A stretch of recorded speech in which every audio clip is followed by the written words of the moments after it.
Oggi le foto e gli obiettivi delle telecamere immortalano la città di Venezia nella sua unicità e fragilità, affollata di turisti o afflitta dall'alluvione, come nei giorni scorsi. Un tempo invece erano i pittori, con la loro maestria, a ritrarre la laguna come una modella in posa.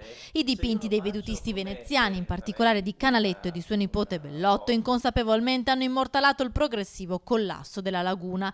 L'arte diventa evidenza scientifica grazie ad un'intuizione di un fisico padovano, Dario Camuffo, ex direttore del CNR di Padova. Analizzando nel dettaglio i quadri dei maestri veneziani, ha scoperto con precisione e rigore quanto sia alzato il livello del mare. Si vede che dal 1350 a oggi il livello del mare a Venezia è cresciuto di 1,30 m. Canaletto era maniacale nella precisione del disegno, come si vede sovrapponendo un disegno del Canaletto a una foto di oggi.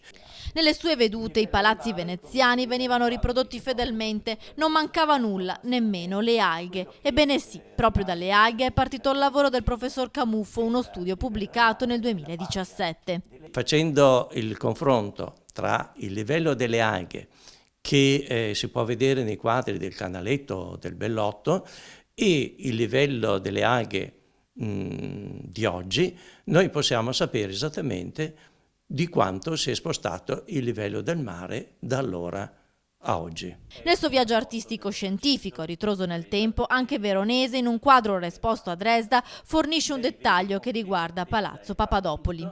Le scale sono libere da alghe e un personaggio sta sullo scalino più basso e facendo il confronto tra la situazione del 1571 e quella di oggi, si vede che il livello del mare si è alzato di 90 centimetri da allora.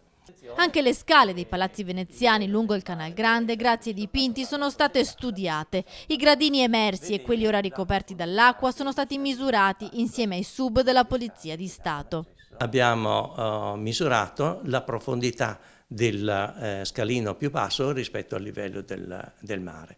L'abbiamo fatto per tutti i palazzi del Canal Grande e sulla base di 81 dati vengono perfettamente confermati i valori già trovati da Veronese, Canaletto e Bellotto. Dalla camera oscura di Canaletto alle telecamere di oggi, dunque, continua il racconto di Venezia e di come i cambiamenti climatici la stiano mettendo alla prova.